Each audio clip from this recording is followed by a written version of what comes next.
The ballroom glittered with candlelight and laughter, but Clara felt as if she were standing in the deepest shadows. She stood at the edge of the room, her gloved hands clasped tightly, watching her husband dance with another woman. Julian, the Duke of Ravenscroft, moved with effortless grace, his hand resting on the small of Lady Marguerite's back. She was beautiful, all golden hair and confident smiles, and she looked up at him as if he belonged to her. Perhaps he did. The whispers around Clara were soft but sharp as glass. Poor Duchess, he never even looks at her. Everyone knows he only married her for her father's political support. She's nothing but a placeholder. Clara heard every word. She held her chin high, but inside she was crumbling. She had been married for nearly 2 years, and in that time Julian had never once looked at her the way he looked at Lady Marguerite tonight. He treated her with cold courtesy, as if she were a distant relative he was obliged to shelter.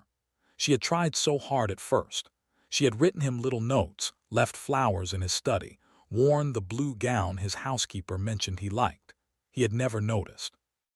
Once she had gathered the courage to touch his arm at dinner, and he had pulled away as if burned.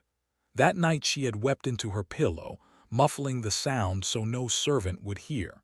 The Duchess was not supposed to cry. Now she stood at the ball, invisible. She saw Julian lean down and murmur something to Lady Marguerite. The lady laughed, a silvery sound. Clara's heart cracked a little more. She turned away and walked toward the terrace, needing air. No one stopped her. No one even noticed. The cold night air hit her face and she breathed deeply, trying to steady herself. The stars were bright and indifferent. She pressed a hand to her chest and whispered, "I cannot do this anymore." It was the first time she had admitted it. For so long she had hoped that if she was patient enough, kind enough, quiet enough, he would eventually see her. But hope had become a wound that would not stop bleeding. That night, Clara made a silent decision. She would stop waiting. She would stop trying to earn a love that was never offered. The days that followed were strangely quiet. Julian left for London the next morning without a proper farewell, just a brief message delivered by his valet. "His Grace has urgent business. He will return in a fortnight." Clara had stared at the note, then set it aside. In the past she would have written him letters, filled with carefully chosen words. This time she wrote nothing. The house felt enormous and empty, but she was used to emptiness. She decided to fill it differently. She called for the housekeeper and asked for a full report on the estate's tenants. The older woman, Mrs. Pritchard, blinked in surprise. "Your Grace, I wish to know how the families are faring," Clara said calmly. "If His Grace is away, I will see to things myself." Mrs. Pritchard hesitated, then nodded. There was something new in the young Duchess's voice, something steady. Over the next 2 weeks, Clara transformed her pain into purpose. She visited tenant cottages, sat with sick children, organized baskets of food and medicine. She learned the names of every farmer's wife, every stable boy. Her gentle manner and genuine interest won people quickly. They began to speak of her not as the Duke's overlooked bride, but as the kind Duchess. She still wore her quietness, but it was no longer the quietness of sorrow. It was the quietness of someone who had found her own ground. When she looked in the mirror each morning, she began to see not a rejected wife, but a woman capable of doing good. Julian returned on a rainy afternoon. He strode into Ravenscroft Manor expecting the usual silent greeting, perhaps a shy question about his journey. Instead, the great hall was empty. A footman informed him that Her Grace was at the home farm helping deliver a foal. Julian stopped mid-stride. "She is what?" The mare was in difficulty, Your Grace. Her Grace has a steady hand with animals. Julian's brow furrowed. Clara had always been terrified of horses. He remembered her flinching the first time he'd taken her to the stables. Something had shifted. He removed his wet coat and waited in the drawing room, an unfamiliar restlessness prickling under his skin. When Clara finally entered an hour later, her hair slightly damp, her cheeks flushed, she looked at him with a calm, distant politeness. "You're back," she said, as if remarking on the weather. She did not hurry to him. She did not ask about his travels. She simply walked past to wash her hands. Julian felt an odd sting. He was so accustomed to her quiet attention that its absence felt like a cold draft. That evening at dinner, the silence was different. Before, Clara would fill it with gentle attempts at conversation. Now she ate quietly, her thoughts clearly elsewhere. Julian found himself watching her. When had her posture become so straight, her gaze so composed? She had lost that anxious, hopeful look. The loss unsettled him. "I heard you've been busy in the village," he said, his voice unexpectedly rough. "Yes," she replied. "The tenants have many needs. You needn't trouble yourself. I have stewards for that." She met his eyes then, and he was surprised by the quiet resolve there. "I like being useful. It keeps me from feeling unnecessary." The word hung in the air. He wanted to ask what she meant, but the old habit of distance held him back. He simply nodded and returned to his meal. The moment passed, but that night, lying alone in his bedchamber, Julian replayed her words. Unnecessary. Had he made her feel that way? The thought gnawed at him, but he pushed it down. He had his reasons for keeping his distance. He could not afford to let her in. A week later, a new figure appeared in Clara's life. Dr. Henry Walsingham was the village physician, a man of quiet competence and warm brown eyes. He had been away in Bath for a year and only recently returned. Clara met him while visiting an elderly tenant suffering from a fever. Henry arrived at the cottage with his worn leather bag and a calming presence. He was surprised to find the Duchess there, kneeling by the bedside, holding the old woman's hand. Most ladies of rank would have sent a servant. He introduced himself, and they fell into an easy conversation about herbs and remedies. Clara found herself laughing at one of his gentle jokes. It was the first genuine laugh she had allowed herself in months. Henry noticed the way her whole face transformed. He also noticed the faint sadness that still lingered beneath her joy. He was a perceptive man. After that, Clara began to visit the village clinic often. Henry taught her how to make poultices and how to recognize signs of infection. She was a quick and eager student. Their friendship grew naturally, like a plant seeking light. The villagers smiled to see them together. "Dr. Walsingham and our Duchess always helping," they said. The rumors were innocent but persistent. Henry knew his place. He never overstepped, but he could not hide the admiration in his eyes. Clara saw it too, and it warmed something inside her that had been frozen. Not love, not yet, but a quiet reminder that she was not invisible. Julian began to notice the changes. He noticed Clara's absences. He noticed the flush on her cheeks when she returned from the village. He noticed the way she smiled at a letter delivered by a footman, a letter sealed with plain wax, not the stationery of noble houses. He asked his steward one afternoon, keeping his voice carefully indifferent. "Her Grace spends much time in the village. Is there particular reason?" The steward hesitated, then mentioned Dr. Walsingham. "A good man, your Grace. Very dedicated. He and Her Grace often work together." Julian's jaw tightened. A sharp, unfamiliar heat spread through his chest. He recognized it eventually, though he had not felt it in years. Jealousy. It was irrational. He had no claim on her heart after freezing it for so long, but the feeling did not listen to reason. He tried to dismiss it. He told himself he was glad she had occupation. But then he saw them together. He was riding back from an appointment when he passed the village green. Clara sat on a bench beneath the old oak tree, and Henry stood nearby, showing her something in a book. She tilted her head to listen, and then she laughed. That laugh struck Julian like a blow. She had never laughed like that with him. She had never looked so at ease. In his presence, she had always been tense, careful. He had done that to her. He had built a wall, and now someone else was standing in the sunlight on the other side. He spurred his horse home, his mind churning. That evening he came to her sitting room. It was unusual. She looked up from her embroidery, a flicker of surprise crossing her face. "Is something wrong, your Grace?" she asked. Your Grace. Not even his name, always the title. He stood by the fireplace, staring into the flames. "I saw you in the village today, with the physician." She set down her needlework. "Dr. Walsingham has been kind enough to instruct me. It helps me assist the tenants better. You are a duchess, Clara. It is not necessary for you to labor like a common nurse." Her eyes hardened just a little. "It is necessary for me to feel that my life has meaning."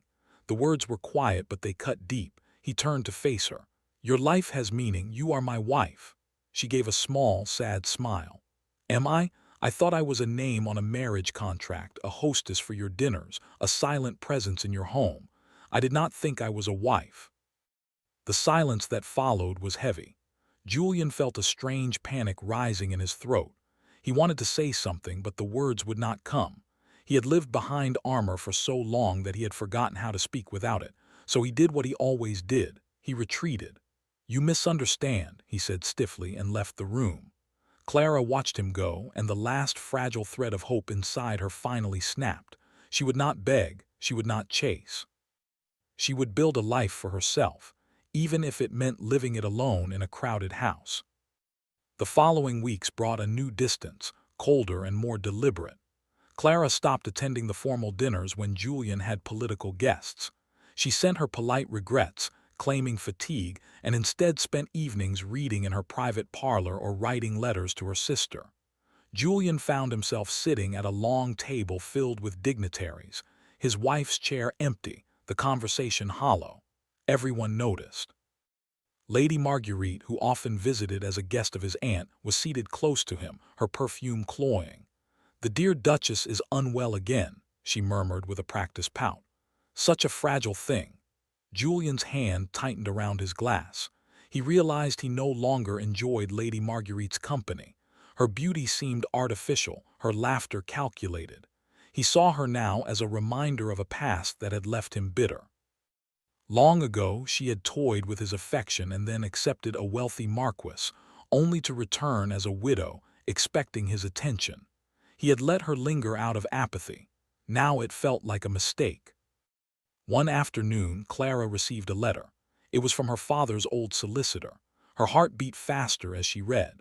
The letter explained that a large debt her father had incurred before his death had been mysteriously paid off 5 years ago, just before the marriage contract with the Duke was signed. The solicitor had only now traced the payment. It had come from the Duke of Ravenscroft. Clara's breath caught. She read the words again, her mind spinning. Julian had paid her family's crippling debt. Her father had never told her. She had believed the marriage was purely a cold political arrangement to elevate her family's standing. But this meant Julian had rescued them from ruin. Why? Why would he do such a thing and never speak of it? She confronted him that night. She found him in his study, a glass of brandy at his elbow. She closed the door and held out the letter. "You paid my father's debts." Her voice trembled, not with anger but with confusion. Julian's face went still. He set down his glass. "Who told you? Does it matter? It's true, isn't it?" He stood slowly, the firelight carving shadows on his face. "Yes." "Why?" she whispered. "Why would you do that and then treat me like a stranger in your house?" He turned away, his shoulders rigid. "Because it was my duty." "That's not an answer." The silence stretched until it felt like it might break them both. Finally he spoke, his voice low and hoarse. "I did it because I made a promise." Clara stepped closer. "What promise?" He looked at her then, and for the first time she saw something raw and unguarded in his gray eyes. "When I was 12 years old, I fell from my horse in the woods near your family's estate. I broke my arm and lay there for hours. A little girl found me. She stayed with me, tore her petticoat to bandage my arm, and talked to me until help came. She said her name was Clara Hastings. I promised her that day that I would protect her forever." Clara's hand flew to her mouth. She remembered. She had been 8 years old and the memory had faded into a hazy childhood dream. "That was me." He nodded. "Years later I heard your family was facing ruin. I could not let that happen. Marrying you was the only way to ensure your future without scandal, but I told myself I could not love you. I had loved once and it brought only pain. I had learned that love makes a man weak. I believed if I kept you at a distance I would not suffer when you eventually resented me for trapping you in a cold marriage." He drew a shaking breath. "So I made myself cold. I made you invisible. I convinced myself it was for the best." Clara's eyes glistened. "You let me believe I was unwanted. You let me wither inside your house while you danced with another woman. I know." His voice cracked. "I know what I've done, and I have no excuse that can ever undo your pain." A sob rose in her throat, but she swallowed it. "All this time I thought I was not enough. I thought I was too plain, too quiet, too boring to be loved, and you were trying to protect yourself." She shook her head slowly. You broke me, Julian, you broke me to shield your own heart. He flinched as if struck. Clara, no, I needed to hear it, and you needed to say it. She took a step back, her body trembling. I have spent the last year learning to live without your love. I have finally started to feel whole again, and now you give me this. She gestured helplessly. What am I supposed to do with it? He moved toward her, desperation in every line of his frame. Give me a chance. I know I don't deserve it, but the thought of losing you, of you slipping away into a life I'm not part of, it's driving me mad. I see you with that doctor and I burn with regret. I hear your laughter and I want it to be mine. I want to be the one who makes you smile. His voice broke completely. I love you. I have loved you since you were a girl with a torn petticoat and a stubborn heart. I was just too much of a coward to admit it. Clara stood frozen, tears sliding down her cheeks. Everything inside her was a storm. She had dreamed of these words for years, but now they came after she had built walls of her own. She had promised herself she would never again beg for a man's affection. Yet the sight of this proud, powerful duke with tears in his eyes, voice raw with despair, shook her to her core. She did not fall into his arms. She could not yet. I need time, she whispered. I need to know this is real, not guilt, not jealousy. Not fear of loss, love, real, steady love. He nodded, his face pale. Take all the time you need. I will wait. I will prove it. She turned and left the room, her heart pounding. She had finally heard the truth, but healing was not a single moment. It was a journey she had to walk alone before she could walk with him. The days that followed were fragile and strange. Julian did not press her. He gave her space, but his presence in the house shifted. He began to leave small gestures, a book of poetry she had once mentioned, a vase of wildflowers on her breakfast tray, a note with nothing but "I am here." He started attending to estate matters with her, asking for her opinion in front of the stewards. He dismissed Lady Marguerite with a polite but firm letter, ending that connection completely. He even sought out Dr. Walsingham and thanked him for his service to the village, his voice steady but his eyes carrying a clear message. Henry understood. He stepped back gracefully, still a friend but no longer a rival. Clara saw all these things. She observed his efforts, and slowly the ice around her heart began to thaw. But she did not rush. She had learned to protect herself, and she needed to see if this change was permanent. One evening, a month later, she was sitting in the garden watching the sunset. Julian approached slowly and sat beside her on the stone bench, leaving a careful distance. They did not speak for a long while. The silence was comfortable now, not heavy. At last, Clara said softly, I used to come here and imagine you beside me. I would pretend you had chosen to sit with me, not out of duty, but because you wanted to be near me. He turned his head, his expression pained. And now? She met his gaze. Now I'm not pretending, you're here. A flicker of hope lit his tired eyes. I will be here every day if you'll let me. Every sunset, every morning, whatever you need. She took his hand. It was the first time she had initiated touch since that terrible ballroom night. His fingers were cold, trembling slightly. She held them gently. I'm not the same girl who married you, she said. She was eager and hopeful and easily wounded. I am different now. I know my worth. If you love me, you must love this new woman, not the memory of a child in the woods. He lifted her hand to his lips and pressed a kiss to her knuckles, his eyes glistening. I love the woman you have become, strong and kind and brave. I love the Duchess who delivers foals and nurses the sick and refuses to be invisible. I love you, Clara, all of you, past and present and future. The confession was not dramatic. It was quiet, steady, and it settled into her heart like a key turning in a lock. She leaned into him, resting her head on his shoulder. The sunset blazed gold and rose. They stayed there until the first stars appeared. In the months that followed, Ravencroft Manor transformed. The cold, silent house became a home.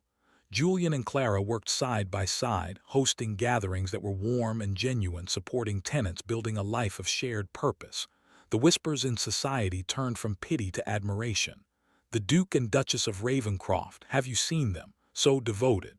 Julian no longer hid his feelings. In ballrooms, he sought her hand first. In company, his eyes followed her with pride. And Clara, once a ghost in her own life, bloomed into a woman who was deeply and unconditionally loved. She never forgot the pain of those lonely years, but she let it become part of her story rather than its ending. One morning, standing in the garden where everything had changed, she looked up at Julian and smiled. "I'm not invisible anymore." He cupped her face, his thumb brushing away a stray tear. "You never were. I was just too blind to see."